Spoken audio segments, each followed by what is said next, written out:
Punjab national bank 13,500 कोटी टंकार ऋण ठकई मामला पलातक मोहेल चोक्सीर प्रत्यार्पण लगी बेल्जियम सरकार आलोचना चली।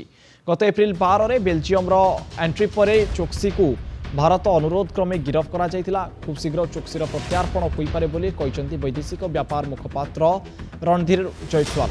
सेपटे चोक्सी भारतर ना अन्य केउ देशर नागरिक ताहा अवगत कराइबा लगी प्रवर्तन निर्देशालय को निर्देश देइचंती बॉम्बे हाईकोर्ट। 7 वर्ष धरी भारतीय एजेंसी गुड़िक 3टी देश में चोक्सी पीछा करथिले। से चिकित्सा बहाना स्विट्जरलैंड पलाइबा योजना करुथिले, किंतु ता पूर्व बेल्जियम पुलिस तांकु धरिबाकु सक्षम होइतिला। चोक्सी मामला रे बारबारा जवारिका नामनी जणे महिला नाम सामना को आसीतिला। चोक्सी अभियोग करथिले जे बारबारा तांकु हनी ट्रैप करथिले एवं अपहरण उद्यम रे शामिल थिले।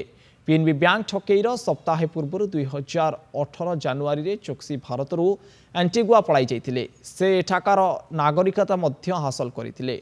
मे 2021 रे तांकु डोमिनिका रे देखा देइतिला। तबे ये भारत प्रत्यार्पण नै तांकर अधिक सस्पेंस वर्तमान बढ़िबारे लागिछि।